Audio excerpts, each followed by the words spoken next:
आप सभी को रेमो का नमस्कार। एप्ट्रिक्स ई क्लासेस योर लर्निंग एक्सपर्ट में आपका हार्दिक स्वागत है। आज हम मेंसुरेशन का लेसन 6 डिस्कस करेंगे और इसमें हम समकोण त्रिभुज यानी राइट एंगल ट्रायंगल की ही बात कर रहे हैं। इसके पहले के लेसन में हमने राइट एंगल ट्रायंगल में क्या देखा? हमने देखा पाइथागोरियन ट्रिपलेट्स को। उसके पहले हमने क्या देखा था कि साइड रेशियोज़ को, जो स्टैंडर्ड पाइथागोरियन ट्रायंगल्स होते हैं 45, 45, 90, 30, 60, 90 और 15, 75, 90 के, तो उसमें साइड रेशियोज़ क्या होते हैं करस्पॉन्डिंग एंगल के लिए। पाइथागोरियन ट्रिपलेट हमने देखा। आज हम उन्हीं पाइथागोरियन ट्रिपल्स की, पाइथागोरियन त्रियक का इस्तेमाल देखेंगे ज्योमेट्री में, ज्यामिति में, मेंसुरेशन में, क्षेत्रमिति में, ट्रिग्नोमेट्री, त्रिकोणमिति में, साथ में ऊंचाई और दूरी यानी हाइट्स एंड डिस्टेंसेस में।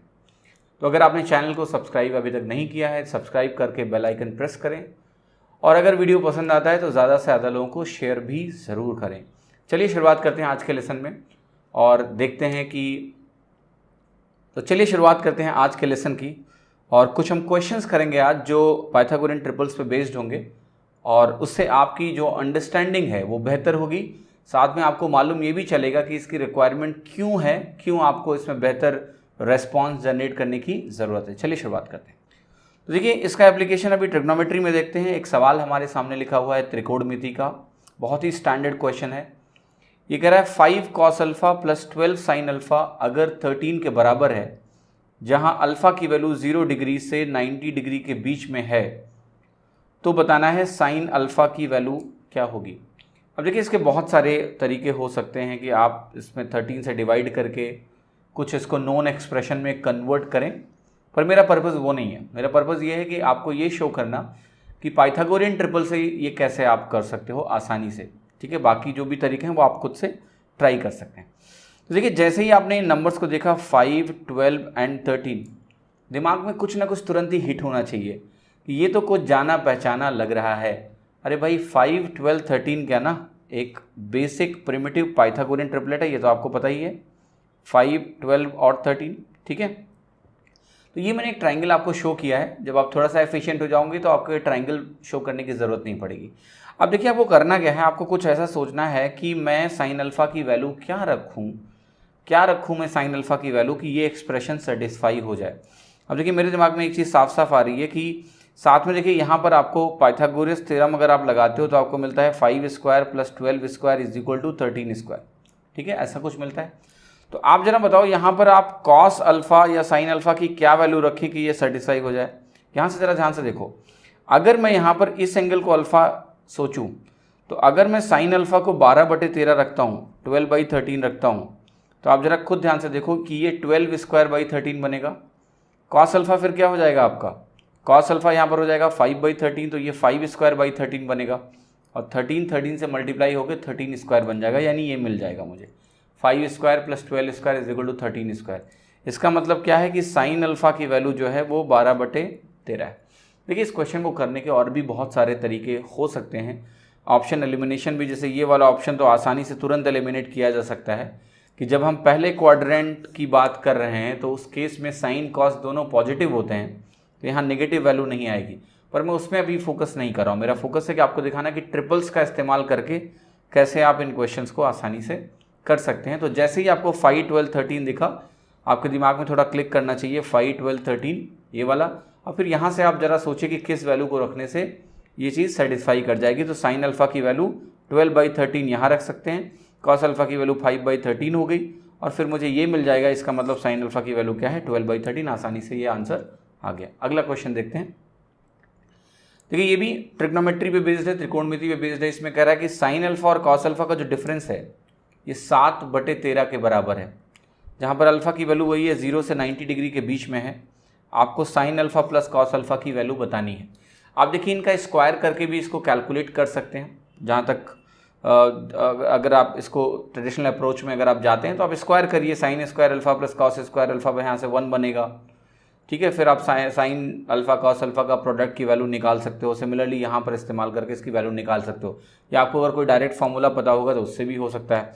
लेकिन मेरा पर्पज़ अगेन मैं कह रहा हूँ कि चीज़ें जो है आसान हो जाती हैं अगर आप थोड़ा सा सही से चीज़ें सीखें। एप्लीकेशन बेस्ड लर्निंग अगर हम करते हैं कि अच्छा ये चीज़ें ऐसे हो सकती हैं, तो उसके हिसाब से हम अपने आप को ट्रेन करते हैं कि हाँ ठीक है कि हमारी एफिशिएंसी और रिएक्शन थोड़ा बेहतर हो ऐसी सिचुएशन में। फॉर एग्जांपल जैसे ही मैंने यहाँ पर देखा 13 देखते ही मुझे एक बेसिक पाइथागोरियन ट्रिपलेट दिमाग में तुरंत ही आया कि ये 5, 12, 13 वाला जो ट्रिपलेट होता है इसमें 13 डिनोमिनेटर में आता है।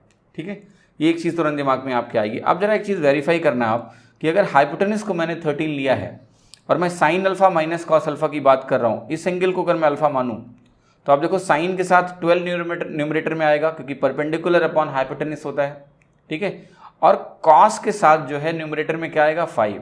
ठीक है, तो sine alpha minus cos alpha अगर मैंने निकाला तो 12 माइनस 5 7 आपका न्यूमरेटर में आ जाएगा और 13 डिनोमिनेटर में आ जाएगा। यानी यहाँ से मुझे जो वैल्यू थी साइन अल्फा और कॉस अल्फा की वैल्यू अलग अलग मिलती हुई दिख रही है। ये इक्वेशन सेटिस्फाई हो रहा है। तो जब ये वैल्यू मुझे अलग अलग मिलती दिख रही है तो अगर मुझे sine alpha plus cos alpha निकालना है तो वो सिंपली क्या हो गया 12 प्लस 5, क्योंकि दोनों का जो डिनोमिनेटर है हाइपोटेनस की बात कर रहे हैं वो तो 13 ही रहेगा। तो ऊपर आपकी 17 आ जाएगी और डिनोमिनेटर में आपका 13 आ जाएगा, यानी 17/13। इस क्वेश्चन को करने के और तरीके भी हो सकते हैं, ऑप्शन एलिमिनेट किए जा सकते हैं, पर अभी मैं उसमें नहीं जा रहा हूँ क्योंकि मेरा फोकस आपको सिर्फ ट्रिपलेट्स का यूज़ दिखाना है यहाँ पर। और इस तरह के बहुत सारे क्वेश्चंस बनते हैं, ये कोई स्टैंड अलोन क्वेश्चंस नहीं, ऐसे बहुत सारे क्वेश्चंस होते हैं जिसमें अगर आप ट्रिपलेट्स का इस्तेमाल करें ट्रिग्नोमेट्री में तो वो बहुत आसानी से क्वेश्चंस निकलते हैं। तो आपको ये आइडेंटिफाई करना बहुत ज़रूरी है कि कैसे पता लगाएं कौन सा वाला ट्रिपलेट यूज़ करना है, और बेसिक प्रिमिटिव ट्रिपलेट्स का ज्ञान होना भी ज़रूरी है। ठीक है, मैंने आपको पहले ही बता रखा है कि कौन से ट्रिपलेट्स आपके लिए इंपॉर्टेंट हैं, उनका ऑटोमेटिक रिएक्शन आपके लिए बहुत ज़रूरी है कि वो रिकॉल करने में आपको बिल्कुल टाइम नहीं लगना चाहिए। अगला क्वेश्चन देखते हैं। देखिए क्वेश्चन आपके सामने दिया है कॉट थीटा की वैल्यू दी हुई है 2xy upon x² minus y² और आपसे सेक थीटा की वैल्यू पूछ रहा है। ठीक है, ये एक्सप्रेशन आपके सामने लिखा हुआ है कि कॉट थीटा की वैल्यू आपको दी है और आपसे सेक थीटा की वैल्यू पूछी गई है। इस तरह के क्वेश्चंस कई बार एग्जाम में आए हैं, कुछ नया नहीं है इसमें। अब देखिए जब मैं आपको ये बता रहा था कि ट्रिपलेट्स को जनरेट कैसे करते हैं तो मैंने आपको एक राइट एंगल ट्राइंगल दिखाया था। ठीक है, राइट एंगल ट्राइंगल आपको दिखाया था तो आपको समझ में आएगा कि अरे यार ये भी तो ट्रिपलेट वाला ही गेम है। राइट एंगल ट्राइंगल आपको दिखाया था, अगर याद हो, कि जब हम यहाँ पर लेते हैं x² माइनस y² और यहाँ लेते हैं आपका 2xy तो यहाँ बनता है x² प्लस y²। अगर आपको ध्यान हो तो मैंने आपको जो एक ट्रिपलेट दिखाया था 20, 21 और 29, वो ट्रिपलेट मैंने कहाँ से निकाला था, इसी से निकाला था 21, 20, 21, 29 की x² माइनस y² यहाँ है, x² प्लस y² यहाँ होगा और 2xy यहाँ पर होगा। ठीक है, तो ये बिल्कुल भी मुश्किल नहीं है। देखिए बहुत आसानी से आप मतलब जो है जो मैंने जनरेशन आपको दिखाया पाइथागोरियन ट्रिपलेट का उसी से बेस्ड डायरेक्ट सवाल है। अब जरा ध्यान से देखना, आप कॉट थीटा की वैल्यू क्या लिखी हुई है, ये एंगल थीटा हो जाएगा तो cot theta 2xy upon x² minus y² हो जाएगा। सेक थीटा आपसे पूछ रहे हैं तो सेक थीटा क्या होता है, कॉस का रेसिप्रोकल होता है, तो न्यूमरेटर में तो आपका हाइपोटेनस आएगा। ठीक है, और जो है ये बेस में आ जाएगा तो आपका x² plus y² upon 2xy यानी बी ऑप्शन यहाँ पर करेक्ट हो जाएगा। देखिए इस क्वेश्चन को करने के अगेन मैं कह रहा हूँ कि आप इसमें वैल्यू रख के भी आंसर निकाल सकते हो। ठीक है, बट अभी मेरा फोकस ये नहीं है कि सवाल को कैसे जल्दी से कर सकते हैं, मैं आपको बस ये दिखा रहा हूँ कि ट्रिपलेट्स का इस्तेमाल कैसे कर सकते हो। अब ध्यान से देखो, अगर आपको यहाँ पर इस क्वेश्चन को ट्रिपलेट्स का इस्तेमाल करना है, किसी वैल्यू से होकर भी चलना है तो वो भी पॉसिबल है। आप यहाँ पर वैल्यू रखिए क्योंकि आपको पता है कि ये जो चीज़ की जिसकी हम बात कर रहे हैं ये कौन सा ट्राइंगल बनाता है, वो पाइथागोरियन ट्रिपलेट जनरेट हो जाते हैं इससे। ठीक है, तो वहाँ से भी आप फाइंड आउट कर सकते हो इन वैल्यूज़ को रख के और आसानी से देख सकते हो आंसर क्या है। बट ये ट्राइंगल तो मैंने आपको पढ़ा ही दिया है, जनरेशन स्टेज में ही पढ़ा दिया है कि x² माइनस y² ये 2xy x² प्लस y² होता है। तो उसी ट्राइंगल पे बेस्ड ये डायरेक्ट सवाल है, आपको कहीं कुछ भी करने की जरूरत नहीं। आप सीधे यहाँ पर थीटा देखा क्या दिया हुआ है उसके हिसाब से क्या पूछ रहे हैं आपने आंसर मार्क कर दिया। ठीक है, अगला क्वेश्चन देखते हैं। क्वेश्चन नंबर 4 देखिए, साइन थीटा की वैल्यू आपको दी है x² minus y² upon x² plus y², तो आपको बताना है टेन थीटा क्या है। आपको ध्यान हो ये भी वही है ना, ट्रिपलेट जनरेशन में हम इन दोनों का यूज़ कर चुके हैं, x² माइनस y², यहाँ पर ये आपका होता है 2xy और यहाँ ये जाता है x² प्लस y²। अब देखो यहाँ साइन थीटा की वैल्यू क्या दी हुई है, दिस अपॉन दिस, इसका मतलब ये वाला एंगल थीटा है। अब आपसे पूछ रहे हैं टेन थीटा क्या होगा, तो टेन थीटा की value x² minus y² upon 2xy होगी। खोज लो कहाँ पर दिया हुआ है, डी ऑप्शन ही इसका करेक्ट हो सकता है। ठीक है, और एग्जाम में तो आपके एसएससी के पेपर में अक्सर नन ऑफ दीज भी नहीं होता है, तो नन ऑफ दीज अगर नहीं होता है तो और भी आसान हो जाता है क्वेश्चन। फॉर एग्जाम्पल अगर मैं इस क्वेश्चन को सिर्फ करने पे फोकस करूँ, आप मुझे बताओ कि अगर ले नन ऑफ दीज नहीं दिया होता, ठीक है, कि एक्चुअल एसएससी का आया हुआ सवाल है बिल्कुल सिमिलर, जिसमें नन ऑफ दीज ऑप्शन में था ही नहीं, तो वहाँ पर आप ध्यान से देखो कि जब मैं साइन थीटा की बात कर रहा हूँ और यहाँ पर मैं टेन थीटा की बात कर रहा हूँ, अगर मैं एक्स को वाई के बराबर रख दूँ, अगर मेरा एक्स वाई के बराबर हो रहा है, तो आप जरा देखना साइन थीटा क्या हो जाएगा, जीरो हो जाएगा, यानी साइन थीटा जीरो हो गया, यानी थीटा जीरो हो गया। और जब साइन थीटा जीरो होगा तो टेन थीटा क्या होगा, वो भी जीरो होना चाहिए। अब देखो x is equal to Y रखने पे कहाँ पर आपको जीरो मिलेगा, केवल डी ऑप्शन में मिलेगा। तो देखिए क्वेश्चन करने के बहुत सारे तरीके हैं, वो मैं हर स्टेज में आपसे बात करूंगा कि इस क्वेश्चन को करने का सबसे बेहतर तरीका क्या है, वो बहुत ज़रूरी है। क्योंकि एग्ज़ाम में मैं अगेन वही बात करता हूँ कि एग्ज़ाम में हम लोग वहाँ पर उस क्वेश्चन को सबसे कम टाइम में करने के लिए बैठे हुए हैं विद 100% एक्यूरेसी, ठीक है। तो जो भी पॉसिबिलिटी, जैसे इस क्वेश्चन को अगर आपको करना था, आपको ये ट्राइंगल ना भी पता हो, क्या ही फर्क पड़ता है ना। अगर ये क्वेश्चन जो एग्जैक्टली एसएससी में सवाल आया बिल्कुल सिमिलर, जिसमें नन ऑफ दीज ऑप्शन नहीं था, ये ट्राइंगल जानने की ज़रूरत है क्या, नहीं है, हम ऐसे भी मार्क कर सकते हैं आंसर। तो ये जो एबिलिटी है कि ऐसा नहीं कि ये चीज़ आपको पता होगी तो ही ये आंसर मार्क होगा, आंसर मार्क हो जाता है। तो ये भी एबिलिटी आपको डेवलप करनी। तो जब क्वेश्चंस की बात आएगी तो हम बात करेंगे, जब हम इंडिविजुअली ट्रिग्नोमेट्री में डील करेंगे तो क्या प्रॉब्लम सॉल्विंग स्किल्स आपको अपने अंदर होनी चाहिए कि क्वेश्चन को कैसे फास्टली करना है, वो वहाँ हम फोकस करते रहेंगे। अभी मेरा पर्पज़ है ट्रिपलेट्स का यूज़ यहाँ पर दिखाना, वो मैं आपको दिखा रहा हूँ। अब देखिए ये क्वेश्चन ना इसी साल आपका सीजीएल मेंस में आया। मैंने अभी वो क्वेश्चन सेलेक्ट किए हैं जहाँ से मैं आपको ट्रिपलेट्स का यूज़ दिखा पाऊँ और आपको ये पता चले कि ट्रिपलेट्स में बेहतर रिएक्शन होना क्यों ज़रूरी है।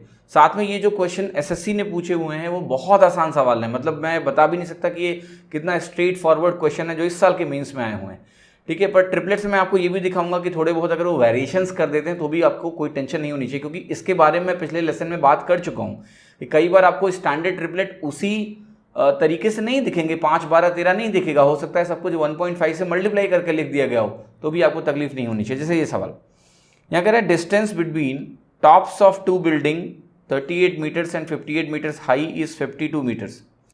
तो चलिए इसको ड्रॉ करते हैं, आपको बेहतर समझ में आएगा। तो ड्रॉ करने के लिए गए यहाँ पर, देखिए तो यहाँ पर ये वैल्यू आपको दी है 38,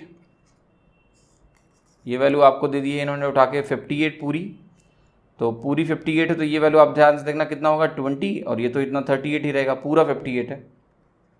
और ये जो इनके बीच की दूरी है ये आपको दी है 52। अब जरा ध्यान से देखना, ये राइट एंगल ट्रायंगल है, ये वैल्यू आपको 20 दी है, ये वैल्यू आपको 52 दी है। मैंने आपको कल ही बताया था कि आप कॉमन फैक्टर खोजो, हाईएस्ट कॉमन फैक्टर। साफ साफ दिख रहा है 4 है, तो अगर 4 हटा लूँ तो यहाँ क्या बचेगा 13, यहाँ क्या बचेगा आपका 5, और अगर ये 5 और 13 है तो ये क्या होगा यहाँ पर 12। लेकिन आपने 4 हटा लिया है तो एक्चुअल जो डिस्टेंस होगी वो कितनी होगी 48, क्योंकि हमें 5, 12, 13 का ट्रिपलेट मिल रहा है।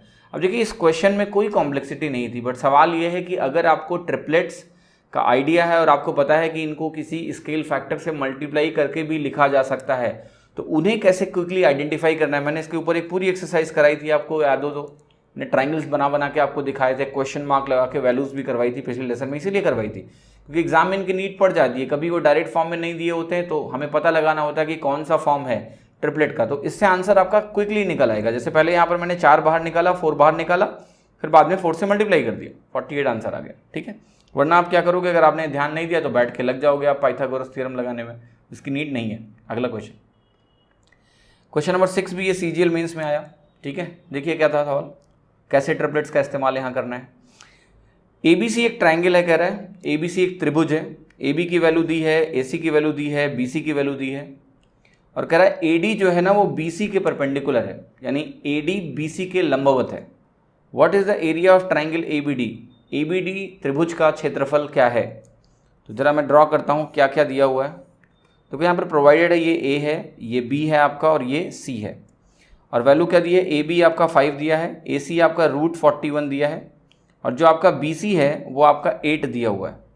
और क्या कह रहा है कि ए डी जो है ना ये बी सी के परपेंडिकुलर है, ये परपेंडिकुलर आपको प्रोवाइडेड है। अब देखो ये मैंने आपको केस दिखाया भी था जब मैंने राइट एंगल ट्राइंगल की शुरुआत करी थी कि ट्राइंगल में एक ऐसा परपेंडिकुलर अगर आप डालते हो, वर्टेक्स से यहाँ परपेंडिकुलर डालोगे तो 2 और राइट एंगल ट्राइंगल बन जाएंगे। राइट एंगल ट्राइंगल बनेंगे तो हम स्टैंडर्ड राइट एंगल ट्राइंगल में जो हमारे पास ट्रिपलेट्स का ज्ञान है उसका इस्तेमाल करने की हम कोशिश ज़रूर करेंगे, कुछ भी हो।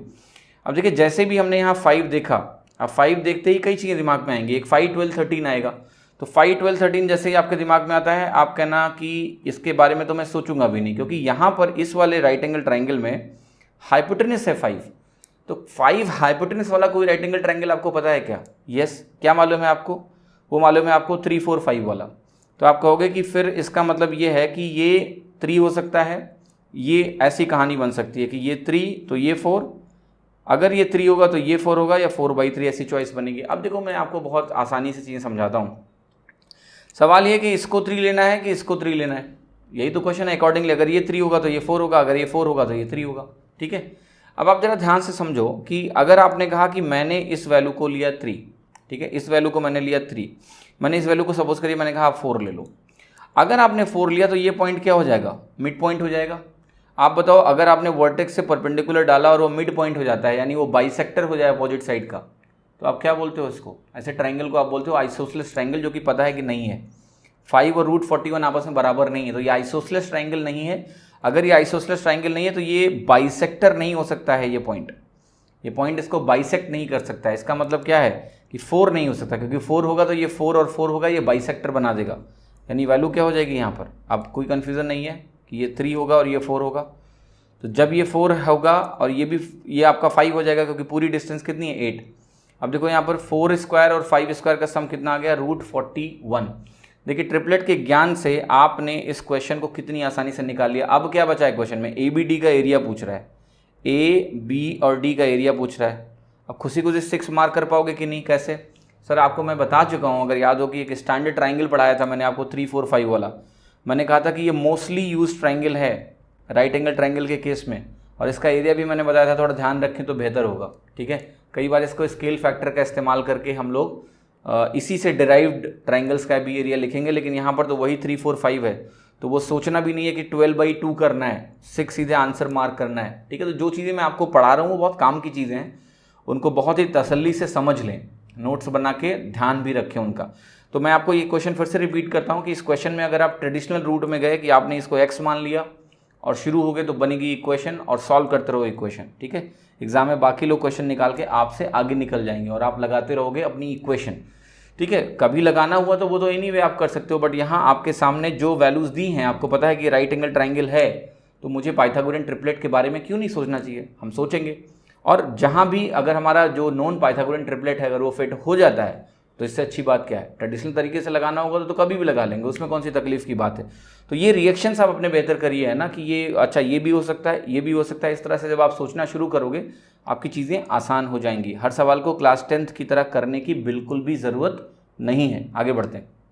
क्वेश्चन नंबर 7 फिर से CGL 2017 मेंस का सवाल है। मैंने इसीलिए लिया है ताकि मैं आपको बता पाऊँ कि रिएक्शंस बेहतर करना क्यों ज़रूरी है पाइथागोरियन ट्रिपलेट्स में। करा एक त्रिभुज है PQR, ट्राइंगल PQR है, जिसमें PQR 90 डिग्री दिया हुआ है, यानी आपका जो एंगल Q है ये आपको दिया है 90 डिग्रीज। और देखिए क्या कर रहा है कि PQ की वैल्यू 10 के बराबर है और PR की वैल्यू 26 के बराबर है। Then what is the value of in radius of the circle, right. अब देखिए यहाँ पर पहले तो मैं आपको बताता हूँ कि इस सवाल में पूछा क्या गया इन रेडियस। अब देखो ध्यान से, ये 10 है और ये 26 है ना, ये 10 हो गया, ये 26 हो गया, तो ये वैल्यू क्या होगी? ये वैल्यू होगी आपकी, अगर आप इनको देखोगे तो आप कहोगे कि ये तो 5 और 13 होना होगा रेशियो में। यही तो रिएक्शंस में आपको पिछले लेसन में डेवलप करा रहा था कि ये 5 होगा तो ये 13 होगा, तो ये 12 होगा, बट एक्चुअल वैल्यू आपकी क्या होगी? आप कहोगे एक्चुअल वैल्यू होगी 24। ठीक है, अब जरा आप ध्यान से बताना, मैंने आपको 2 चीज़ें बताई थी, अगर आपको याद हो कि इस वाले ट्राइंगल का तो इवन मैंने आपको इन रेडियस लिखवा दिया था कि इन रेडियस आपका 2 के बराबर होगा। याद है कि नहीं? याद होना चाहिए कि इस वाले ट्राइंगल का 5, 12, 13 का मैंने आपको स्टैंडर्ड ट्राइंगल का केस बता के कि ये मोस्टली आस्क ट्राइंगल्स हैं और इनके जो स्केल फैक्टर को इस्तेमाल करके राइट एंगल ट्राइंगल बनते हैं उनके बारे में बहुत पूछा जाता है। तो 5, 12 और 13 वाला जो ट्राइंगल है इन रेडियस, उसका कितना होता है? 2 होता है इन रेडियस। तो 2 इन रेडियस होता है और यहाँ स्केल फैक्टर कितना है? 2, क्योंकि हर साइड को 2 से मल्टीप्लाई किया गया है। तो आपको पता है क्या होगा कि अगर 5, 12, 13, 5, 12, 13 वाले ट्राइंगल का इन रेडियस 2 होता है तो यहाँ स्केल फैक्टर कितना है? 2। हर एक लेंथ कंपोनेंट 2 टाइम्स हो जाएगा, यानी आंसर कितना हो गया? 4। ये एक तरीका हुआ। दूसरा, इसका देखिए जो फॉर्मूला होता है इन रेडियस का वो P+B-H/2 होता है, ये आप लोगों को पता ही होगा। ठीक है, मैं इसीलिए फॉर्मूले बताना अवॉइड करता हूँ। ये स्टैंडर्ड फार्मूला तो आपको पता ही होगा। मेरा देखिए काम है आपके रिएक्शंस को बेहतर करना, कि कोई भी क्वेश्चन अगर आपके सामने आता है तो उसको कैसे आप तेजी से कर सकते हो। ऑन एनी गिवन डे ये चीज़ लगाने में क्या दिक्कत है, आप लगा ही लोगे, है ना। लेकिन आपको पता है कि ये इस क्वेश्चन को, पर्टिकुलर क्वेश्चन को करने का बेहतर तरीका नहीं है। जो मैंने इवन आपको बताया स्टैंडर्ड और स्टैंडर्ड से सॉल्व करना भी इस पर्टिकुलर क्वेश्चन में बेहतर तरीका नहीं है। देखिए हमेशा आपको ऐसी अप्रोच डेवलप करनी है ना कि based on the question you can take the best call. एक सवाल आपके सामने है तो उस सवाल पे मेरी बेहतर कॉल क्या होगी। सेट पैटर्न पे नहीं जाना है कि ये मेरा पैटर्न है, मैं बस ऐसे ही करने वाला हूं, बिल्कुल भी नहीं। अब देखो इस क्वेश्चन में जो बेहतर तरीका हो सकता है वो क्या है, किसी भी राइट एंगल ट्रायंगल की अगर आप बात करोगे तो राइट एंगल ट्रायंगल में जो इन सर्कल की बात होती है वो ऐसे होती है। मैंने क्वेश्चन, मुझे याद है जब पेपर करवा रहा था तो मैंने क्या करवाया था मैं आपको बताता हूँ, ठीक है। ये इन सर्कल है। अब इन सर्कल को आप अगर ध्यान से देखो कि इस पॉइंट को अगर आपने सेंटर मान लिया इन रेडियस और इसको आपने ज्वाइन कर दिया, तो आप जरा देखो जो इन रेडियस है आपका 2r, ये 2r डेफिनेटली जो है इस 10 से छोटा है कि नहीं है, इस साइड से। भाई इस साइड से आपका 2r डेफिनेटली छोटा है ना। तो अगर आपका 2r 10 से छोटा होना ही होना है, इसका मतलब जो इन रेडियस है वो 5 से छोटा ही होना चाहिए। बताइए, एक ही ऑप्शन दिया हुआ था जो 5 से छोटा था, वो सॉल्व हो जाएगा, मार्क हो गया आंसर। तो कभी भी देखिए अपनी अप्रोच को ना सेट अप्रोच नहीं बनानी है, समझ रहे हो आप। मैं बार बार इसीलिए बोलता हूं कि अपना कॉमन सेंस और अपना लॉजिक हमेशा इस्तेमाल करना है, क्योंकि उससे होता क्या है कि आपकी चीजें इतनी आसान हो जाती हैं जो आप सोच भी नहीं सकते हैं। जहां जरूरत होगी वहां लगा देना ये एक्सप्रेशन p + b - h। पर मैंने आपको दो चीजें बताई कि इसको लगाना ही नहीं है इस क्वेश्चन में। ना तो आप, अगर आपको स्टैंडर्ड राइट एंगल ट्रायंगल जो मैंने पढ़ाया वो याद हो, आप डायरेक्टली मार्क कर दो उससे स्टैंडर्ड देख के। वो भी नहीं करना है सर, विजुअली देखना है आंखों से कि भाई जो इन रेडियस होगा ना इसका जो डायमीटर होगा 2r वो 10 से छोटा होना ही होना है। वो 12 से भी छोटा होगा, पर सबसे छोटी साइड क्या है 10 से छोटा होगा ही होगा। तो यानी 5 से छोटा होगा, तो यानी 4 मार्क कर दो आप बिना किसी समस्या के। अब अगर ये फॉर्मूला आपको नहीं भी मालूम होता एग्जाम में तो ये सवाल करके आना है कि नहीं आना है। अगर ये ऑप्शंस हैं और ये क्वेश्चन है तो ये क्वेश्चन करके आना है। तो हमेशा मैं बार बार ये बोलता हूँ कि नॉलेज अपनी जगह है एक, लेकिन एग्जाम में परफॉर्मेंस एक अपनी जगह है। कम ज्ञान के साथ भी अच्छा किया जा सकता है पेपर में, अगर आप थोड़ा सा अपना लॉजिक और कॉमन सेंस का इस्तेमाल करें। क्लास 10th के बोर्ड की तरह पढ़ने की बिल्कुल भी जरूरत नहीं है। अगला क्वेश्चन, तो चलिए क्वेश्चन नंबर 8 देखते हैं क्या कह रहा है कि ये भी CGL 2017 मेंस का सवाल है। देखते हैं इसमें पाइथागोरन ट्रिपलेट का इस्तेमाल किस तरह से हो रहा है। ये कह रहा है 2 circles are having radii 9 centimetre and 12 centimetre. तो रेडियाई प्रोवाइडेड है, रेडियसेस गिवन है, वृत्त की त्रिज्याएं दी गई हैं। The distance between their centres is 15 centimetre, मतलब उनके केंद्र के बीच की दूरी भी दी गई है कितना, 15 सेंटीमीटर। और कह रहा है what is the length of their common chord.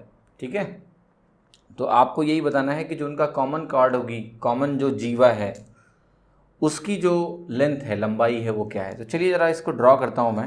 यहाँ पर ये पहला सर्कल हो गया आपका, ये आपका दूसरा सर्कल हो गया। आपको हो गया ये कैसे मालूम कि इस तरह से सर्कल को ड्रॉ करना है। ठीक है, देखिए पहली बात ध्यान से देखना कि जो उनके रेडियसेस का सम है 9 + 12, ये तो 21 है। तो अगर ये दोनों सर्कल्स एक दूसरे को ऐसे टच कर रहे होते तो ये सेंटर्स के बीच की दूरी कितनी आनी चाहिए, 21 आनी चाहिए, जो कि नहीं हो रहा है। अगर दो सर्कल्स इंटरनली टच करते हैं ऐसे, ये चीज़ें मैं पहले भी जब पेपर डिस्कशन कर रहा था तो मैं करा चुका हूँ। इंटरनल टचिंग के केस में क्या होता है कि इनके जो सेंटर्स के बीच की दूरी होती है ये आपका R1 - R2 होता है। ठीक है, मतलब ये पूरा R1 तो इतना R2, तो ये होना चाहिए डिफरेंस के बराबर, जो कि यहाँ 3 के बराबर है। और अगर आप देखो इसके बीच में जो भी केस होगा, यहाँ इंटरनल टचिंग है, यहाँ एक्सटर्नल टचिंग है। अब इसको आप जरा इधर मूव करना शुरू करो राइट में, तो क्या होगा, ये दो डिस्टिंक्ट पॉइंट पे कट करना शुरू होगा और जब तक ये यहाँ पहुँच नहीं जाएगा तब तक ये कट करेगा 2 पॉइंट पे। अब यहाँ टचिंग हो गई, इसके बाद अगर आप सेपरेट करोगे तो दूर चला जाएगा। तो यहाँ बात हो रही है जब डिस्टेंस बीच में 15 दी हुई है, इसका मतलब केस क्या है कि इस केस से इस केस के बीच में है, यानी आपका 2 पॉइंट पे कट करेगा। तो ये आपको पहले पता लगाना था कि ये 15 है, साथ में ये रेडियस 9 है, तो इस पॉइंट को ज्वाइन करूंगा तो 9 कहलाएगा, इसको ज्वाइन करूंगा तो 12 कहलाएगा। अब ध्यान से देखना, एग्जामिनर ने आपको ये नहीं बताया कि ये राइट एंगल ट्राइंगल है, लेकिन अगर आपको पाइथागोरन ट्रिपलेट का आइडिया है तो आप तुरंत 9, 12 और 15 को देखोगे और कहोगे कि ये 3, 4, 5 का जो है इस प्रिमिटिव ट्रिपलेट का इससे ही बना हुआ है। स्केल फैक्टर कितना यूज़ किया है, 3। तो 9, 12, 15, 9, 12, 15 बना। जैसे ही ये बना आपको मालूम है कि ये 90 डिग्री होगा। तो देखिए कई बार ऐसा होता है कि एग्जामिनर आपको जानबूझ के ट्राइंगल जो बन रहा है, जैसे यहाँ पर ट्राइंगल एक बन रहा है, वहाँ पर वो एंगल का कोई अलग से आइडिया नहीं देता है। लेकिन अगर कोई आपको ट्राइंगल मालूम है जिसमें उसके जो साइड्स हैं वो पाइथागोरियन ट्रिपलेट को फॉलो कर रहे हैं, तो वो 90 डिग्री यानी राइट एंगल ट्राइंगल होगा ही होगा। अब इस क्वेश्चन का पूरा जो निर्भरता है वो इस पे है कि ये एंगल कितना है, 90 डिग्री। कैसे? क्योंकि 9, 12 और ये दूरी मुझे दी है 15। तो जब ये आपको इमीडिएटली मालूम चलेगा उतना ही जल्दी आप आंसर निकालोगे, क्योंकि फिर अब क्वेश्चन में क्या बचा हुआ है आप बताओ। आपको कॉमन कॉर्ड की डिस्टेंस निकालनी है, तो कॉमन कॉर्ड की डिस्टेंस निकालने के लिए क्या करोगे, आप इन दोनों पॉइंट को ज्वाइन करोगे। और अगर आपने इन दोनों पॉइंट को ज्वाइन किया तो आपको क्या पता है कि ये दूरी निकालनी है, अब ये दूरी निकाल के डबल करनी है। ठीक है, इसका कोई फार्मूला अगर आपको आता हो तो मुझे नहीं मालूम है, मुझे कोई फार्मूला नहीं पता है, बट इसको मैं क्विकली सॉल्व कर सकता हूँ बहुत तेज़ी से। ये 9, 12, 15 जैसे ही बना, जैसे आप देखिए मैं क्या करने जा रहा हूँ। देखिए इस ट्राइंगल का एरिया दो तरीके से लिखा जा सकता है। पहला तरीका आपको पता ही है कि 3, 4, 5 का 6 होता है, 3 का स्केल फैक्टर है, 6 × 9 एरिया होगा इस ट्राइंगल का। देखिए मैं कैसे इस्तेमाल कर रहा हूँ। आप चाहो तो 12 × 9/2 भी लिखो, मुझे कोई दिक्कत नहीं है, बट आप 3, 4, 5 3 टाइम्स मतलब 9 टाइम्स एरिया हो गया, 6 एरिया उसका होता है, ऐसे लिख दिया। फिर इस ट्राइंगल का एरिया ऐसे भी लिख सकते हैं, base that is half into base कितना है आपका 15 इंटू हाइट h। अब h का भी डबल निकाल लेंगे, जैसे हम ये h आया इसका डबल निकालेंगे तो हमें आंसर मिल जाएगा। तो ये वैल्यू आपको देखो कितना दी हुई है, ये वैल्यू आपको दी है 6 × 9। तो आप सिंपली लिख लो, ये हो गया आपका 108 डिवाइडेड बाई 15, ये आपका h हो गया।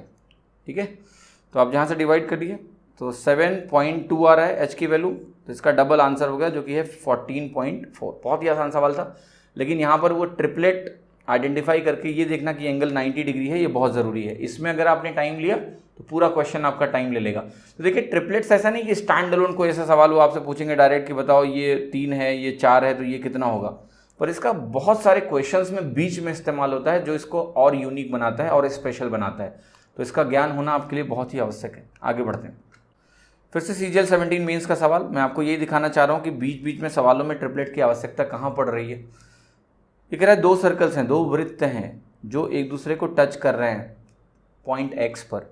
फिर कह रहा है 2 कॉमन टेंजेंट सर्कल की मीट करती हैं पॉइंट P पर और कोई भी टेंजेंट x के थ्रू पास नहीं होती है। None of the tangent pass through x। That means वो डायरेक्ट कॉमन टेंजेंट की जो बात कर रहे हैं वो दोनों का जो मीटिंग पॉइंट है वो दिया हुआ है P है और वो x पॉइंट डिफरेंट है ना, जहाँ पर वो टच कर रहे हैं। फिर कह रहा है these tangents touch the larger circle eight point B and C। तो ये जो टेंजेंट है वो कह रहा है कि बड़े वाले सर्कल को B और C पॉइंट पर छूती हैं।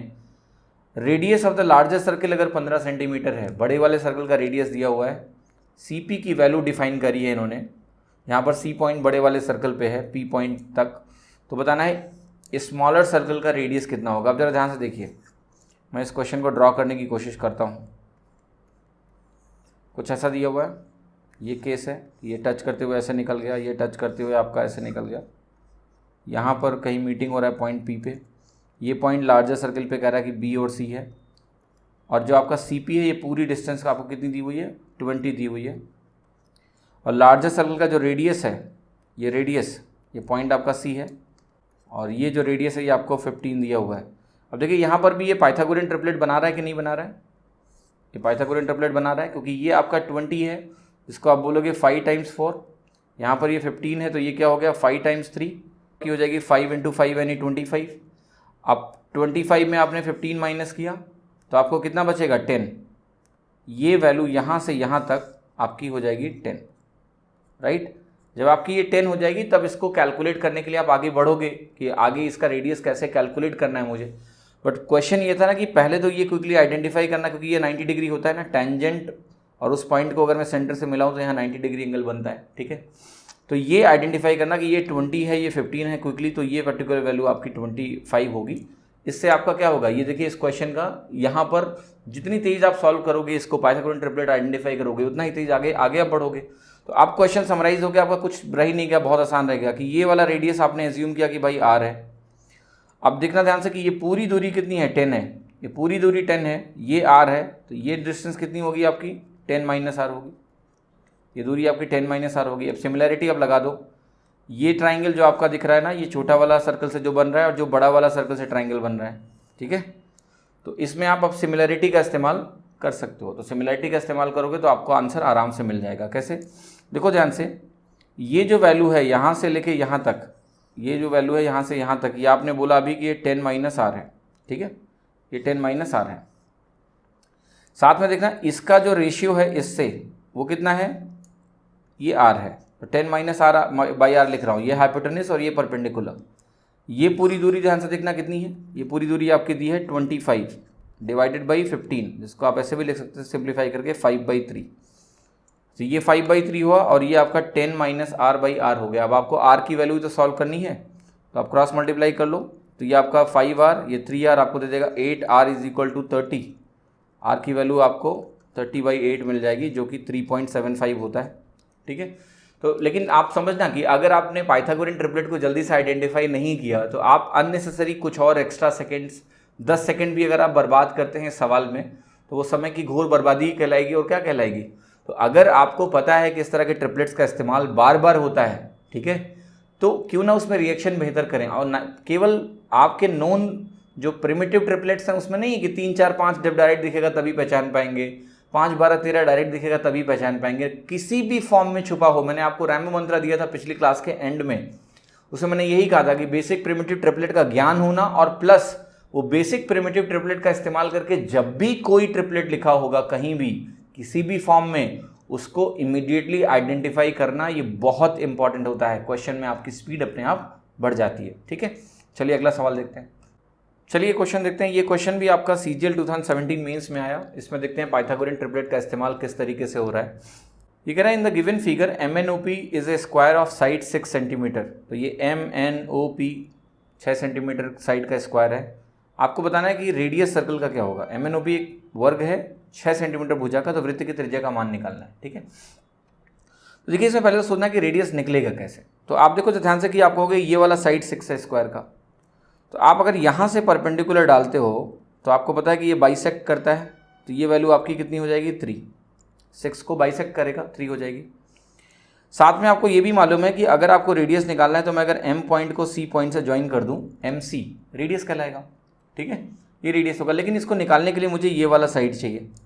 अब आप कहोगे ये वाला साइड कहाँ से आएगा, तो देखिए तुरंत आपको दिमाग में आना चाहिए कि जो दूसरा साइड स्क्वायर का है, अगर मैं यहाँ पर परपेंडिकुलर डालूँ तो ये इसको भी बाइसेक्ट करता है। तो अगर मैं समहाउ इस वैल्यू को निकाल ले जाऊँ, मैं इस पॉइंट को थोड़ी देर के लिए कहता हूँ K, अगर मैं MK कैलकुलेट कर लूँ तो ये वाला जो साइड जो मुझे नहीं मालूम है वो मेरा MK का हाफ होगा, और मेरा एक राइट एंगल ट्रायंगल में 2 साइड्स मालूम चल गया, तीसरा निकालना है। यही तो करना है, और क्या करना है। तो अब देखिए शुरुआत करते हैं। अब जरा ध्यान से आप देखो, अगर ये M से इस पॉइंट की दूरी 3 है, आप इस पॉइंट को यहाँ भी ज्वाइन कर दो तो ये वैल्यू भी क्या होगी, ये भी 3 के बराबर होगी, है ना, ये भी 3 के बराबर होगा। तो आप जरा ध्यान से देखना, आपको एक प्रॉपर्टी सर्कल की पता ही होगी कि भाई ये तो बचपन से आता है आपको। मैं वही बोलता हूँ कि वही प्रॉपर्टी हमें लगानी होती है जो हमें बिल्कुल भी अलग से याद नहीं करनी पड़ती है ना। ऐसा कोई भी कॉम्प्लेक्स एक्सप्रेशन आपके एग्जाम में इस्तेमाल नहीं होता है जो आपको पहले से ना आता हो। तो ये वैल्यू P हुई, ये T हुई, और ये आपका A और B है, तो आपको पता है ना कि PT स्क्वायर आपका PA इंटू PB के बराबर होता है, ठीक है। ये चीज़ सबको मालूम होगी। तो अब जरा यही चीज़ अप्लाई करते हैं कि इस पॉइंट से इस पॉइंट तक, जैसे इस पॉइंट को मैं अगर थोड़ी देर के लिए NA कह दूं तो आप कहोगे NA स्क्वायर, यानी आपका 3 स्क्वायर जो होगा वो NK, इस NK को मैं थोड़ी देर के लिए x मान रहा हूँ, तो ये x इंटू यहाँ से लेके NM की दूरी, N से लेके M तक की दूरी क्या है 6, ठीक है। NM क्या है, स्क्वायर की साइड है। तो जैसे यहाँ PA इंटू PB होता था, यहाँ पर NK, x और NM 6 हो गया। अब यहाँ से अगर आप x की वैल्यू निकालोगे तो आपको मिल जाएगी 1.5। अब देखो ध्यान से, अगर x की वैल्यू 1.5 मिली तो आपका पूरा MK क्या हो गया 4.5, क्योंकि पूरा क्या है 6, इतना मैंने माइनस कर दिया, मैंने यहाँ से x माइनस कर दिया, तो ये वैल्यू मुझे मिल गई 4.5। जब ये 4.5 मिल गया तो इसका हाफ कितना हो गया 2.25। अब ध्यान से देखना, आपके पास जो ट्राइंगल है वो क्या है, ये 3 है और ये 2.25 है, ठीक है। अब देखिए आपको मालूम है या नहीं मालूम है, मुझे आंसर मालूम चल चुका है कि क्या है 3.75। कैसे, देखो जैसे मैंने इसको देखा मुझे ये पाइथागोरियन ट्रिपलेट दिख गया। कैसे, ये 0.75 इंटू 3 है, ये 0.75 इंटू 4 है, तो ये 0.75 इंटू 5 होगा ही होगा, राइट। अब जरा ध्यान से देखो, इसकी वैल्यू क्या है आपकी 3.75 है। तो मैं आपको यही कह रहा हूँ कि आप लोग जब पाइथागोरियन ट्रिपलेट पढ़ते हो ना, तो आप बस वो प्रिमिटिव वाले पाइथागोरियन ट्रिपलेट पढ़ लेते हो, आपको पता नहीं होता इसका अप्लाई कैसे करना है एग्जाम में। तो जब ये सवाल आपके सामने फंसता है तो आपने सारा दिमाग लगाया, आपने एक्स की वैल्यू निकाली, लेकिन अल्टीमेटली जब इस स्टेज में आप पहुंचते हो तो अगर आपने पाइथागोरस लगाना शुरू कर दिया यहाँ पर कि लो मैं ऐसे करूँगा कि √3² + 2.25 होल स्क्वायर, ये समय की बर्बादी ही नहीं है तो क्या है, समय की बर्बादी का ये नायाब तरीका है। ठीक है, अननेसेसरी समय वेस्ट ना करें एग्जाम में। ठीक है, अब पाइथागोरियन ट्रिपलेट को मैंने कहा ना, किसी भी फॉर्म में हो अगर वो पाइथागोरियन ट्रिपलेट है तो हम उसको आइडेंटिफाई करेंगे। यही एबिलिटी आपको डेवलप करना है। तो घर जाके थोड़ा प्रैक्टिस ऐसे कर लो, राइट एंगल ट्रायंगल वैंगल बना के थोड़ा बहुत प्रैक्टिस कर लो, क्वेश्चन मार्क वर्क लगा के, आज बना लो, 2 दिन बाद देखो सॉल्व करके कि कर पा रहे हो कि नहीं। ठीक है, तो उम्मीद करता हूँ आपको समझ में आया होगा कि कई सारे क्वेश्चंस ऐसे होते हैं जो आपके कुछ सेकंड्स या 20 सेकंड 30 सेकंड्स बचा सकते हैं अगर आपको पाइथागोरियन ट्रिपलेट प्रिमिटिव अच्छे से मालूम है और आपने देख लिया कि उनको कैसे क्विकली से अप्लाई करना है, कहीं वो छूट ना जाएँ आपकी नज़रों से। जैसे मुझसे कभी नहीं छूटते हैं, आपसे भी नहीं छूटेंगे अगर आप थोड़ा सा एफर्ट डालोगे। तो थोड़ा सा काम अभी करोगे, एग्जाम में बहुत आराम रहेगा आपको। ठीक है, चलिए अगला क्वेश्चन देखते हैं। तो चलिए क्वेश्चन नंबर 11 करते हैं। देखिए अगर एक फिगर दिया हुआ है, इसमें 2 साइड्स दिए हैं एक प्लॉट का जिनका मेजरमेंट 32 है और 24 है। ओके, और इनके बीच का एंगल कह रहा है कि ये परफेक्ट राइट एंगल है, एक 90 डिग्री का एंगल है। फिर कह रहा है जो अदर 2 साइड्स हैं उनका मेजरमेंट है 25 मीटर ईच, मतलब ये बाकी के दोनों साइड्स का मेजरमेंट कितना है 25 मीटर 25 मीटर। और बाकी के तीनों एंगल जो कह रहा है वो राइट एंगल नहीं है, यानी ये एंगल बन रहा है यहाँ पर, ये एंगल बन रहा है यहाँ पर, ये एंगल बन रहा है यहाँ पर, ये राइट एंगल नहीं है, 90 डिग्री एंगल नहीं बन रहा है। तो कह रहा है कि इसका इस प्लॉट का एरिया बता दो, प्लॉट का क्षेत्रफल बताना है। अब देखिए जब भी कोई आपके सामने क्वाड्रिलेटरल है जो एक स्टैंडर्ड क्वाड्रिलेटरल नहीं है, जैसे आप पढ़ते हो स्क्वायर पढ़ते हो, रेक्टेंगल पढ़ते हो, ट्रेपेजियम पढ़ते हो, ठीक है, तो ये वैसा कुछ दिख ही नहीं रहा है, तो कोई दिक्कत नहीं है। हमेशा ध्यान रखिए जब भी आप एक क्वाड्रिलेटरल आपके सामने है तो उस क्वाड्रिलेटरल को आप 2 ट्रायंगल में ब्रेक कर लीजिए, क्योंकि ट्रायंगल के बारे में तो मालूम है ना हमें, कैसा भी क्वाड्रिलेटरल हो उसको हमने 2 ट्रायंगल में ब्रेक कर दिया। अब हमें अगर एरिया निकालना है तो मैं इन दोनों ट्रायंगल का इसका एरिया और इसका एरिया निकाल के सम कर दूंगा, मुझे मिल जाएगा।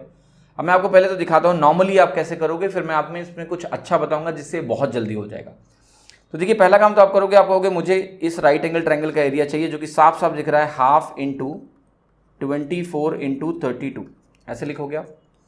फिर आपको इस दूसरे वाले ट्रायंगल का एरिया चाहिए, तो आप कहोगे एक चीज़ तो क्लियर है कि ये ट्रायंगल आइसोसेलेस है, 25 और 25। तो कहोगे आप कि आइसोसेलेस है वो तो ठीक है, लेकिन मुझे एरिया लिखने के लिए या तो मुझे तीनों साइड मालूम हो, तो या तो वो फार्मूला होता है √S S - A S - B S - C लगाओ, या फिर अगर ये बेस मालूम है और अगर आपको अल्टीट्यूड मालूम है तो किसी भी ट्रायंगल का एरिया लिखा जा सकता है। ठीक है, तो आप जरा ध्यान से देखना इस बेस को कैसे निकाल सकते हैं। आप कहोगे ये राइट एंगल ट्रायंगल है, अगर ये राइट एंगल ट्रायंगल है तो ये वैल्यू लिखी जा सकती है। ठीक है, अब देखो ध्यान से, यहाँ पाइथागोरस लगाने मत जाना, समय बर्बाद हो जाएगा। पहले चेक करो कि क्या कोई ट्रिपलेट बन रहा है। आप कहोगे ये 24 है, 32 है, और जो मैंने आपको पिछले लेसन में सिखाया कि प्रिमिटिव को चेक करने का तरीका क्या होता है कि ये किससे बना हुआ है। 24 को देखो, 32 को देखो और कॉमन फैक्टर सोचो, 8 से डिवाइड हो जाएगा दोनों, 8 से डिवाइड करोगे तो यहाँ क्या आएगा 3, यहाँ क्या आएगा 4। आप कहोगे यस 3 4 5 बन रहा है, तो ये 3 × 8 है, ये 4 × 8 है, तो ये 5 × 8 होगा, यानी ये जो वैल्यू है पूरी ये कितनी होगी 40। कैसे आई? पाइथागोरियन ट्रिपलेट का इस्तेमाल करके आसानी से निकल आई। फिर देखिए अब एरिया लिखना है तो या तो आप सेमी पेरीमीटर निकालोगे, सेमी पेरीमीटर निकाल के फिर वो √S S - A लगाओगे। अगर वो नहीं करना है तो आप क्या करो ना, इससे यहाँ पर एक अल्टीट्यूड ड्रॉप करो। आपको पता है आइसोसेलेस ट्रायंगल में, जो आइसोसेलेस ट्रायंगल होते हैं इसमें जो ये अल्टीट्यूड होता है ये आपका परपेंडिकुलर बाइसेक्टर भी होता है। परपेंडिकुलर तो होता है, ये बाइसेक्टर भी होता है और मीडियन भी होता है। तो जैसे ही आपने ये चीज़ दिमाग लगाया कि ये मीडियन भी होगा और बाइसेक्टर भी होगा ही होगा, तब तो ये हाफ वैल्यू कितनी हो गई 20 के बराबर होगी। और अगर ये 20 के बराबर हो गया तो आप ज़रा ध्यान से देखो कि ये 25 है। इस राइट एंगल ट्रायंगल को देखना आप, 5 × 5 5 × 4 प्रिमिटिव से बना हुआ है, 5 × 5 5 × 4, तो ये 5 × 3 हुआ आपका कितना 15। अब देखो ट्रायंगल में आपको जो आइसोसेलेस ट्रायंगल का एरिया निकालना था, बेस भी मालूम है, हाइट भी मालूम है।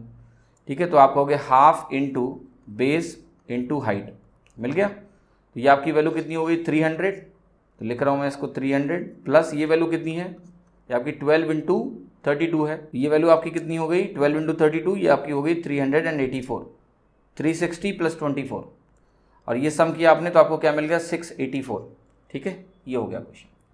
लेकिन आपको पता है क्या, इस क्वेश्चन को जब आप इस तरीके से कर रहे हो जिसमें मैंने आपको ट्रिपलेट्स का बहुत अच्छा इस्तेमाल कराया है, उसके बाद भी ये तरीका बहुत लंबा है। ठीक है, मैं आपको दिखाता हूँ इस क्वेश्चन का आंसर डायरेक्टली कैसे मार्क किया जा सकता था बिना किसी समस्या के। आप इसको बड़ी ही आसानी से सॉल्व कर सकते थे बिना ज़्यादा टेंशन लिए हुए। ठीक है, करें तो देखिए ध्यान से, आप जब आपने ये ट्राइंगल देखा तो आपने देखा कि ये 3, 4, 5 से बना हुआ है। मतलब मैं इस बड़े वाले ट्राइंगल की बात करूं अगर, तो इसेंशियली मैं थोड़ा कलर चेंज करता हूं ताकि आपको आसानी से समझ में आए। मैं कहूँगा इसको मैं इसेंशियली समझ सकता हूं कि ये 3, 4 और 5 से बना हुआ है, जहाँ पर जो स्केल फैक्टर है, जो आप स्केल फैक्टर अगर सोचते हो थोड़ी देर के लिए, तो वो 8 का स्केल फैक्टर है। फिर मैं इस ट्राइंगल में आ रहा हूँ तो ये भी 3, 4, 5 से बना हुआ है, तो मैं जान सकता हूँ कि यहाँ पर मैं लिख रहा हूँ k = 8, कि 3, 4, 5 से बना है, लेकिन स्केल फैक्टर कितना है, 8 का है। अब ध्यान से देखिए, ये वैल्यू आपकी 5 × 5 है, ये आपकी 5 × 4 है। ये लिखने की जरूरत ही नहीं है, आपको स्केल फैक्टर पता करना था, पता चल गया। ये भी राइट एंगल ट्राइंगल है, ये तो 90 डिग्री पता ही है मुझे, तो ये भी 3, 4, 5 वाला है। लेकिन यहाँ जो स्केल फैक्टर है वो कितना है, 5 × 5, 5 × 4। फिर यहाँ पर आगे सेम कहानी यहाँ भी तो होगी, इसमें कौन सा परेशानी की बात है, क्योंकि दोनों ट्राइंगल तो बिल्कुल एक ही तरह हैं। अब आप जरा ध्यान से देखना, तीनों जो ट्राइंगल हमारे बन रहे हैं, जिनकी वजह से हमें क्या मिल रहा है, हमें मिल रहा है ये पूरा का पूरा क्वाड्रिलेटरल। ठीक है, चतुर्भुज, एक right angle triangle plus 2 right angle triangle, बिल्कुल एक तरह के। आप बताओ, अगर तीनों 3, 4, 5 से बन रहे हैं तो मुझे पता है कि 3, 4, 5 वाले का जो एरिया होता है वो 6 होता है।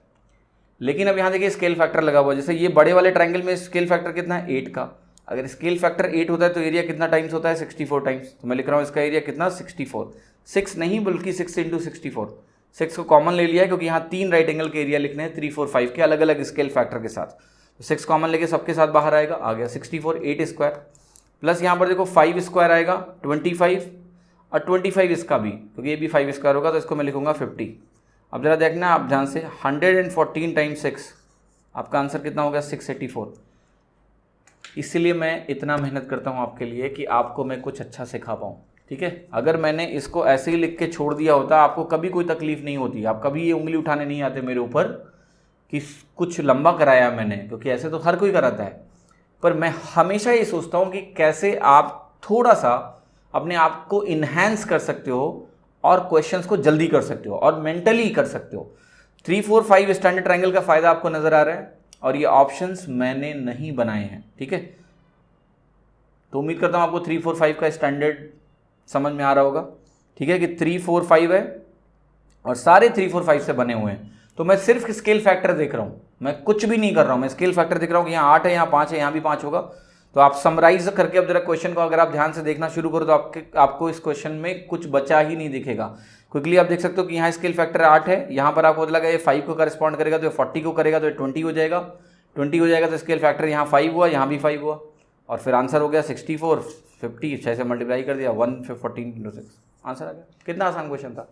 तो मेरी कोशिश यही रहती है कि आपका थोड़ा थोड़ा इन्हांसमेंट भी हर जगह अगर हो जाए तो आप एग्जाम में बहुत समय बचा सकते हैं और आपके क्वेश्चंस को देखने का नज़रिया भी बाकी लोगों से बहुत अलग होगा। ठीक है, अगला क्वेश्चन देखते हैं।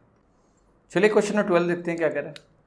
ये क्वेश्चन कह रहा है कि the length of a ladder is exactly equal to the height of the wall against it is leaning. ठीक है, मतलब कह रहा है एक लैडर है, उसकी लेंथ जिस हाइट के अगेंस्ट वो लीन कर रहा है ना उसके बराबर है। ठीक है, आगे सिचुएशन आपको दी हुई है कि if the lower end of the ladder is kept on the stool of height 3 metre and the stool is kept 9 metres away from the wall, the upper end of the ladder coincides with the top of the wall. तो बताना है height wall की क्या है। मैं इस situation को draw करके दिखाता हूँ, जो हिंदी मीडियम के बच्चे जिन्हें इंग्लिश समझ में नहीं आती उन्हें भी आएगी। देखिए क्वेश्चन क्या स्टेट कर रहा है, कह रहा है कि ये तो वॉल हो गई, ये आपकी लैडर हो गई, लेकिन लैडर कहाँ रखी हुई है, स्टूल पे, जो ज़मीन से 3 मीटर की ऊंचाई पर है, और ये स्टूल इस वॉल से 9 मीटर की दूरी पर है। ये आपको सिचुएशन दी हुई है क्वेश्चन में, और साथ में दी है कि ये अगर हाइट आपने मान ली कि ये पूरी h है तो ये h होगी, लैडर की लेंथ भी क्या है, h है। तो ये हो गई आपकी कहानी, और मैं इसको ऐसे ज्वाइन करता हूँ। और ये क्वेश्चन में दिया हुआ है कि ये टॉप कोइंसाइड कर रहे हैं। ठीक है, ऐसा करके दिया हुआ है। अब मुझे इस हाइट का पता लगाना है कि कितना होगा। अब ध्यान से देखना आप इस क्वेश्चन में कि ये वैल्यू कितनी है, 9 जो कि प्रोवाइडेड है। ये वैल्यू अगर 9 प्रोवाइडेड है तो मैं इसको 9 यहाँ पर लिख रहा हूँ। साथ में आप एक बार और देखना कि जब ये वैल्यू मुझे यहाँ 9 दी है तो मुझे ये पता करना है कि h क्या होगा। ठीक है। अब दो तरीके हैं, या तो आप इसमें इक्वेशन बना के इसको सॉल्व करो। इक्वेशन बनानी है तो आप कैसे करोगे, इसको आप लिखोगे h-3, पाइथागोरस लगा दो कि 9 स्क्वायर, ये वैल्यू आपको 9 दी है ना, तो 9 square plus h-3 whole square is equal to h square. Solve करिए, h की वैल्यू आ जाएगी। या फिर क्या है कि सीधे सीधे हम पाइथागोरियन ट्रिपलेट्स बनाने की कोशिश करते हैं। अब देखिए यहाँ पर जो 9 लिखा हुआ है और यहाँ पर ये आपको h-3 दिया और h की कुछ वैल्यूज़ दी हुई हैं, आपको 15 दिया हुआ है, 22.5 दिया हुआ है, 24 दिया हुआ है और 18 दिया हुआ है। तो आप अगर 15 को ज़रा ध्यान से देखो तो 15 के बारे में अगर आप सोचोगे तो यहाँ पर ये वैल्यू अगर आप 12 सोचते हो तो 9, 12 और 15 का एक पाइथागोरियन ट्रिपलेट बनता है। कैसे, 3 × 3, 3 × 4, 3 × 5। और आप ध्यान से देखो कि अगर ये h हमारा 15 आया इस कैलकुलेशन से तो ये पूरी वॉल की हाइट भी 15 होनी चाहिए, और अगर ये 12 है और ये 3 मिलके आपको 15 दे रहे हैं कि नहीं, हाँ ठीक है। वैसे भी हमने जब h-3 यहाँ लिखा था और 15 ऑप्शन में लेके चल रहे थे तो ऑलरेडी हम इस 15 को सोच चुके हैं कि वो 15 है और ये 15 रख के मैच कर रहे हैं, तो ये 9, 12 और 15 हमें मिल रहा है। यानी हमारी जो हाइट जिसकी बात करें या हाइट वॉल की बात कर रहे हैं वो सीधा सीधा मुझे साफ साफ दिख रहा है कि वो किसके बराबर है, 15, पूरा का पूरा 15 मीटर्स के बराबर है।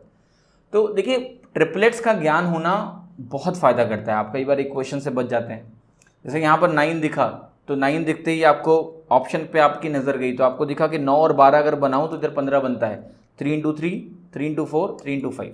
अकॉर्डिंगली देखिए आपको समझ में आ गया कि आपका आंसर यहाँ पर 15 कैसे है, कितनी आसानी से क्वेश्चन हो गया। ठीक है, इक्वेशन के रूट से आप बच गए।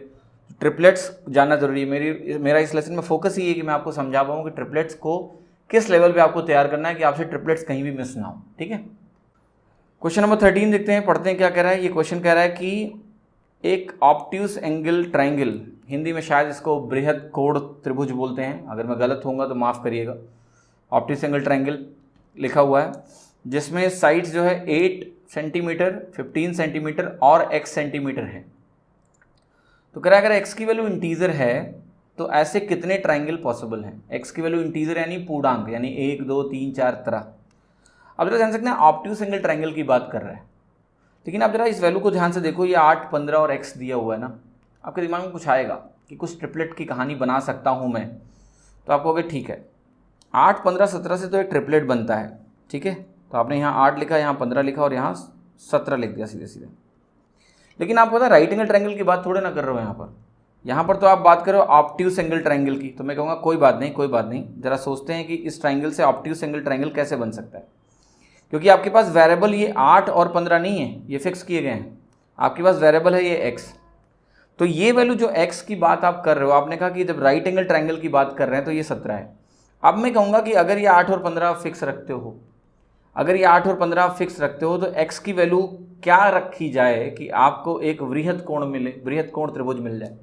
आप कहोगे x की वैल्यू को 17 से बढ़ा दो। अगर आपने x को 17 से बढ़ाया, मैं कहता हूँ आपने थोड़ा सा बढ़ाया और आपका ये लाइन शिफ्ट होकर इधर आ जाएगा। आपने थोड़ा सा इसको बढ़ाया, जैसे ये लंबा हो जाएगा ना, इस साइड को 8 रखने के लिए इधर शिफ्ट करना पड़ेगा और इसको थोड़ा सा नीचे गिराना पड़ जाएगा। ठीक है, ये थोड़ा सा नीचे आएगा और ये इधर थोड़ा सा टर्न हो जाएगा। अगर आप इसको लंबा करते हो तो कुछ ऐसी कहानी बन जाएगी, मे बी ऐसे क्या बन जाएगा, ये बृहद कोण त्रिभुज बन जाएगा। यानी 8, 15, 17 से एक आइडिया मिला कि अगर मैं x को 17 से बड़ा कर दूं तो ऐसा हो जाएगा कि ये बृहद कोण त्रिभुज बन जाएगा, क्योंकि 8 और 15 तो फिक्स रखने हैं। लेकिन साथ में देखिए ट्राइंगल की एक प्रॉपर्टी और भी होती है कि sum of 2 sides must be more than the third side. बस 2 साइड्स का सम तीसरी साइड से बड़ा होना ही होना चाहिए। तो कन्फ्यूजन देखिए यहाँ नहीं है, क्योंकि जब आप 17 से बढ़ा रहे हो तो इन दोनों का सम तो इससे बड़ा होगा ही होगा, इन दोनों का सम भी इससे बड़ा हो जाएगा। भाई 17 से वैल्यू आपने बढ़ा ली, यही साइड, एक साइड ही 15 से बड़ी होगी, तो कोई कन्फ्यूजन नहीं है। प्रॉब्लम कहाँ आ सकती है कि आपने जब इसको बढ़ाना शुरू किया तो इन दोनों का सम कितना है, 23। x की वैल्यू जब आपने 17 से बढ़ाना शुरू किया तो आप ना ऐसा नहीं कर सकते हो कि आपका x 23 से बड़ा या बराबर हो जाए। x को 23 से कम ही रहना है। एक कंडीशन मैंने आपको बताई थी कि x 17 से बड़ा होना चाहिए ऑब्ट्यूस एंगल बनाने के लिए और x 23 से छोटा होना चाहिए। आपके पास कितनी वैल्यूज़ हैं ऐसी, आप कहोगे मेरे पास जो वैल्यूज़ हैं वो 18, 19, 20, 21, 22 इंटीजर वैल्यूज़ लेनी है। यानी ऐसे 5 वैल्यूज़ आपको x की मिल रही हैं। यानी जब मैंने ये कंसीडर किया तो मुझे 5 ऐसी x की वैल्यूज़ मिली, यानी 5 ऐसे ट्राइंगल बनेंगे। लेकिन पता है, अब आप सुनना, एक तो 5 आंसर में A दिख रहा है, बट मार्क मत कर देना। अगर आपने मार्क कर दिया तो आप गलत हो जाओगे। ठीक है, चलिए अब दूसरा केस देखते हैं। दूसरे केस में क्या है कि आपके दिमाग में ये भी आना चाहिए कि भाई ऐसा भी तो कर सकते हैं कि यहाँ पर हम इसको x ले लें, इसको 8 ले लें और इसको 15 ले लें। किसने रोका है भाई? मैं 15 को भी हाइपोटेनस बना सकता हूँ।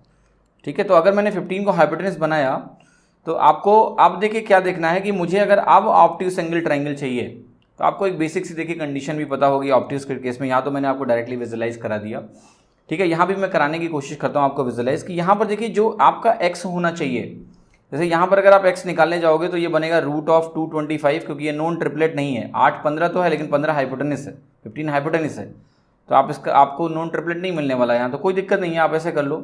ये आ गया √161, और अगर ये √161 आया है तो ये 12 पॉइंट समथिंग समथिंग होगा, क्योंकि ये 144 से ज़्यादा है, 12 स्क्वायर से ज़्यादा है, 13 स्क्वायर से कम है, तो मैंने 12 पॉइंट समथिंग समथिंग लिख दिया इसको।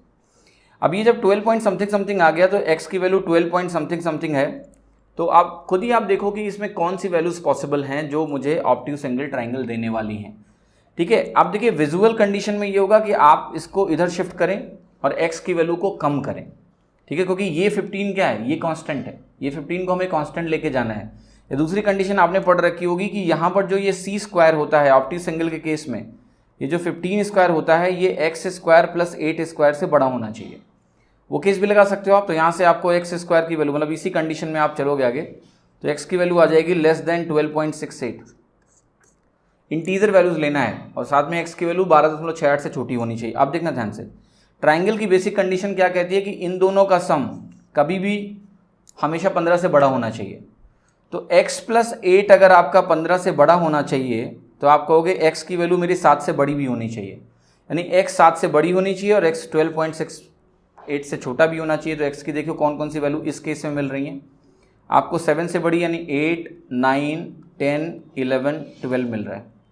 5 चॉइसेस यहाँ से, 5 चॉइसेस यहाँ से, 2 केसेस मिले, मुझे टोटल आंसर कितना हो गया? 10 सच ट्राइंगल विल एग्जिस्ट। तो मैंने कोशिश करी कि आपको पाइथागोरियन ट्रिपलेट के एप्लीकेशंस दिखाऊं। कुछ सवाल ऐसे थे जो आपको थोड़े से कॉम्प्लेक्स भी लगेंगे, बट कॉम्प्लेक्स कुछ भी नहीं है, मैंने पूरा डिटेल में समझाने की कोशिश करी है। उम्मीद करता हूं आपको मज़ा भी आया होगा और आप साथ ही साथ में पाइथागोरियन ट्रिपलेट पे मास्टरी करने की कोशिश करेंगे। धन्यवाद, have a great time, thank you so much.